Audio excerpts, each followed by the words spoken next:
जय हिंद स्टूडेंट्स। आज हम बात करने वाले हैं यूपीएससी संघ लोक सेवा आयोग के बारे में कि आखिर हमारे संविधान में इसके बारे में कहां पर कहा गया है।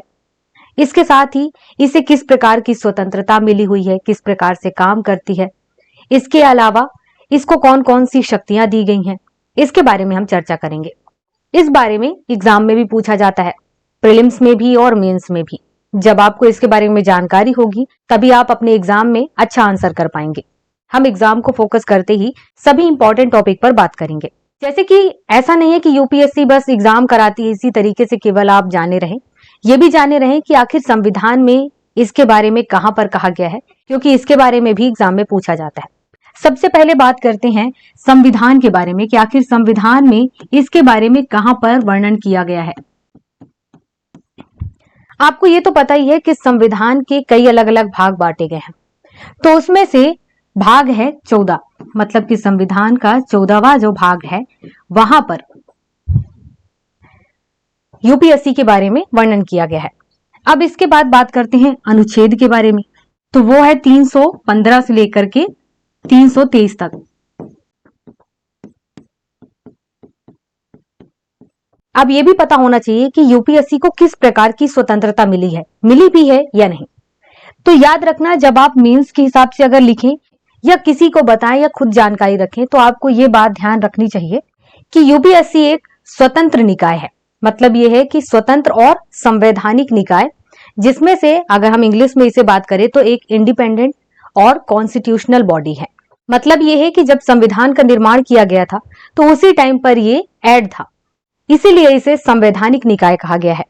तो ये भी काफी इंपॉर्टेंट है, कई बार ऑप्शन दिया जाता है कि संवैधानिक निकाय है या नहीं, स्वतंत्र है या नहीं। संवैधानिक निकाय भी है और इसके साथ ही स्वतंत्र भी है। ये तो कंप्लीट होता है वो जानकारी जो संविधान में है, जो मेन चीजें हैं। अब इसके बाद हम बात करेंगे स्ट्रक्चर के बारे में, फिर इसके बाद बात करते हैं काम के बारे में। अब हम सबसे पहले स्ट्रक्चर में ये जानेंगे कि इनकी नियुक्ति कौन करता है। इसके अलावा हम जानेंगे सदस्यों के बारे में और अध्यक्ष के बारे में।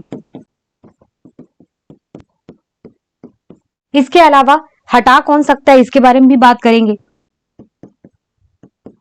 देखिए, सबसे पहली बात तो ये कि नियुक्ति के बारे में वैसे लगभग सभी स्टूडेंट को पता होगा, लेकिन जो लोग पहली बार पढ़ रहे हैं उनको ये जानकारी होना जरूरी है कि इनके जो सदस्य हैं और अध्यक्ष हैं, इन दोनों की ही नियुक्ति राष्ट्रपति के द्वारा की जाती है। अब यहीं पर हम सीधे जाते हैं हटाने को लेकर के कि नियुक्ति कर दिए, अब हटाएगा कौन। तो हटाने की जो प्रक्रिया है वो भी राष्ट्रपति ही देखते हैं, मतलब कि राष्ट्रपति ही यहाँ पर इनको हटाते हैं।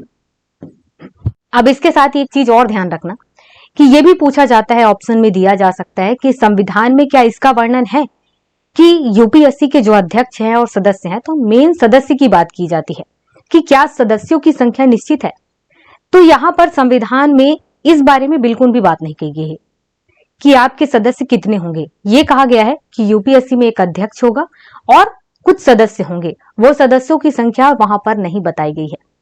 तो हो सकता है कि जब आप सिविल सर्विस एग्जाम देंगे तो उसमें अगर क्वेश्चन आता है इससे रिलेटेड, तो आपको यहाँ पर सोचने पर मजबूर होना पड़ सकता है। तो आपको जानकारी होगी तो फिर आप परेशान नहीं होंगे, सही आंसर टिक कर पाएंगे।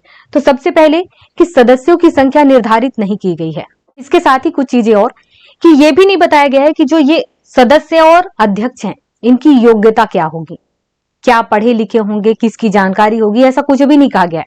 बस एक बात जरूर कह दी गई है कि भारत सरकार के या फिर राज्य सरकार के अधीन वो व्यक्ति जो अध्यक्ष और सदस्य के रूप में काम करेंगे यहाँ पर यूपीएससी के लिए, उनको 10 वर्षों का, कम से कम 10 साल का काम करने का अनुभव होना चाहिए। तो यहाँ पर ये जरूरी कर दिया गया है कि आपके पास अगर 10 साल का अनुभव है, कम से कम 10 साल का अनुभव है, तो ही जाकर के आप फिर यूपीएससी में अध्यक्ष या सदस्य के रूप में काम करेंगे। याद रहे, भारत सरकार या राज्य सरकार के अधीन। अब इसके बाद हम बात करते हैं कि इनके काम के लिए जो शर्तें हैं वो कौन तैयार करता है, मतलब कि काम कैसे करेंगे, इनकी शर्तें क्या होंगी, किस तरीके से इसकी प्रक्रिया होगी, ये कौन निर्धारित करता है। तो यहाँ पर आपको संसद नहीं लगा देना है, नियम के अनुसार यहाँ पर राष्ट्रपति के पास ये अधिकार है। जो सेवा की शर्तें होती हैं सर्विस करने की, उनकी जो शर्तें हैं वो राष्ट्रपति के द्वारा निर्धारित की जाती है। अब इसके बाद बात करते हैं काम की टाइमिंग को लेकर के कि ये अपने पद पर कब तक काम करते रहेंगे। तो यहाँ पर या तो इनकी आयु 6 वर्ष हो या फिर 65 वर्ष, दोनों में से कोई भी एक होगा। तो फिर उसके बाद ये रिटायर हो जाएंगे या उस पद को खाली कर देंगे। मतलब कि कोई एक ऐसा व्यक्ति है जिसे सदस्य या अध्यक्ष के रूप में यूपीएससी में नियुक्त किया गया, अगर ऐसा होता है कि उनकी आयु 65 वर्ष होने ही वाली है तो भी वो अपने पद को फिर छोड़ देंगे जैसे ही 65 वर्ष कंप्लीट होगा। या फिर ऐसा होगा कि सर्विस के टाइम से 6 साल कंप्लीट होने लग गया है और 65 वर्ष की आयु अभी फिर भी बची हुई है, तो भी फिर वो अपने काम को छोड़ देंगे, यूं कहो कि वो पद अपना छोड़ देंगे। अब इसके बाद बात करते हैं हटाने को लेकर के और इनके वेतन के बारे में। सबसे पहली चीज तो हम वेतन के बारे में बात करते हैं। तो देखिए, जब भी यूपीएससी के अध्यक्ष और सदस्य जब उनकी नियुक्ति कर दी जाती है तो जो व्यक्ति अध्यक्ष और सदस्य के रूप में काम कर रहे हैं, तो जिस वक्त वो काम कर रहे होते हैं तो कभी भी यहाँ पर ऐसा नहीं होगा कि राष्ट्रपति ऐसा कोई नियम लाएं और इनके वेतन में कुछ परिवर्तन कर दें, और वो भी अलाभकारी परिवर्तन। तो ऐसा वो नहीं कर सकते हैं। अगर उनको कुछ परिवर्तन करना है तो जब वो सदस्य वहां से हट जाएंगे, किसी दूसरे की नियुक्ति होगी, तब वो नियम फिर लागू होगा। तो यहाँ पर ध्यान रखना कि यहाँ पर वेतन में अलाभकारी परिवर्तन नहीं किया जा सकता। वेतन, भत्ते और पेंशन ये संचित निधि पर भारित होता है। अब हम बात करते हैं कि आखिर यूपीएससी के जो सदस्य हैं और अध्यक्ष हैं उनको कैसे हटाया जा सकता है।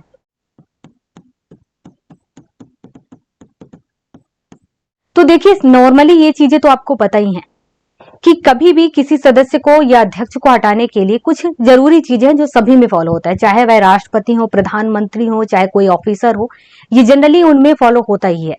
जैसे कि वो दिवालिया घोषित कर दिए गए हों या फिर किसी भी तरीके से मानसिक रूप से, शारीरिक रूप से वो सही नहीं हो या उनके स्वास्थ्य बिगड़ा हो, तो भी उनको हटाया जा सकता है। फिर उनके ऊपर कोई ऐसा आरोप है जो आरोप सिद्ध हो चुका है और कोई भी आरोप होने पर फिर उन्हें उस पद से हटा दिया जाता है। तो ये नॉर्मल चीजें हैं। अब इसके अलावा एक इंपॉर्टेंट चीज ये है जो यहाँ पर आपको ध्यान रखना है कि अगर यहाँ पर यूपीएससी के जो अध्यक्ष हैं उनके ऊपर कदाचार का आरोप लगा हुआ है, तो ऐसे टाइम पर राष्ट्रपति क्या करेंगे, ऐसा नहीं है कि डायरेक्ट यूपीएससी के अध्यक्ष को हटा दिए। यहाँ एक प्रक्रिया ये होगी, कदाचार के आरोप में क्या करेंगे, पहले तो राष्ट्रपति पूरी रिपोर्ट को तैयार करवाएंगे। इसके बाद ये रिपोर्ट भेजा जाएगा सुप्रीम कोर्ट को। अब सुप्रीम कोर्ट को जब भेज दिए तो सुप्रीम कोर्ट इस रिपोर्ट को देखेगी। देखने के बाद सुप्रीम कोर्ट जैसा परामर्श देगी राष्ट्रपति को, उसी हिसाब से फिर वर्क करना होगा राष्ट्रपति को। मान लो कि सुप्रीम कोर्ट ने ये कह दिया कि हाँ, यहाँ पर अध्यक्ष के ऊपर जो कदाचार लगाया गया है इस वजह से यहाँ पर देख करके रिपोर्ट ये लगता है कि इनको हटा देना चाहिए, तो फिर राष्ट्रपति यहाँ पर बाध्यकारी हैं उन्हें हटाने के लिए। अगर सुप्रीम कोर्ट ने ये कह दिया कि नहीं, यहाँ पर जो आरोप लगाए गए हैं कदाचार का वो सही नहीं है, आपको अध्यक्ष को नहीं हटाना है, तो फिर राष्ट्रपति यहाँ पर बाध्यकारी हैं, वो नहीं हटाएंगे अपनी इच्छा से। तो ये शब्द आपको ध्यान रखना है कि यहाँ पर जैसा सुप्रीम कोर्ट परामर्श देगी उसी हिसाब से राष्ट्रपति को फॉलो करना होगा, और ये चीज यहाँ पर बाध्यकारी है। ये शब्द काफी इंपॉर्टेंट है। अब बात करें कि जैसे कि यूपीएससी के अध्यक्ष हैं या सदस्य हैं, जब वो अपना कार्यकाल कंप्लीट कर लेते हैं, जैसे कि या तो 65 वर्ष की आयु या 6 वर्ष का टाइम कंप्लीट कर लेते हैं अपने काम में, तो फिर जाहिर सी बात है कि यहाँ से अब रिटायर्ड हो गए। तो इसके बाद वो क्या काम करेंगे इसको लेकर के भी बता दिया गया है। यहाँ पर यह कहा गया है कि जो इसके सदस्य हैं, अध्यक्ष हैं, वो भारत सरकार के अधीन या राज्य सरकार के अधीन किसी भी नौकरी के पात्र नहीं होंगे। ये पहले से ही बता दिया गया है, इसीलिए यहाँ पर इनको पेंशन दिया जाता है, इससे इनका घर खर्च आराम से चल सके। इसके अलावा अपना व्यापार करें वो बात अलग है, लेकिन भारत सरकार और राज्य सरकार के अधीन जो भी नौकरियां हैं वहां पर ये काम नहीं करेंगे। अब बात करते हैं सदस्यों को लेकर के। अब यूपीएससी के अंदर में कई सारे सदस्य हैं जो वर्क कर रहे होते हैं। वो सदस्य 6 साल तक काम किए और फिर अपने पद को छोड़ दिए, तो उसके बाद वो इस चीज के लिए एलिजिबल होते हैं कि वो दोबारा यूपीएससी के अध्यक्ष के रूप में नियुक्त हो सकते हैं, अध्यक्ष के रूप में काम कर सकते हैं। और इतना ही नहीं है, यूपीएससी के जो सदस्य हैं वो पीएससी के अध्यक्ष के रूप में भी नियुक्त हो सकते हैं। मतलब कि किसी भी स्टेट का जो पीएससी है वहां पर अध्यक्ष के रूप में ये नियुक्त हो सकते हैं। ये काफी इंपॉर्टेंट है। अब बात करें यूपीएससी के अध्यक्ष के बारे में, तो यूपीएससी के जो अध्यक्ष हैं वो एक बार तो अध्यक्ष के रूप में नियुक्त हुए, उसके बाद दोबारा अध्यक्ष के रूप में नियुक्त नहीं होंगे। अब ध्यान देते हैं यूपीएससी के काम के बारे में। तो सबसे पहली चीज तो आपको ये बात जाननी होगी कि यूपीएससी एक सेंट्रल रिक्रूटमेंट एजेंसी है। ये आपको ध्यान रखना है। ये भी ऑप्शन में दिया जा सकता है।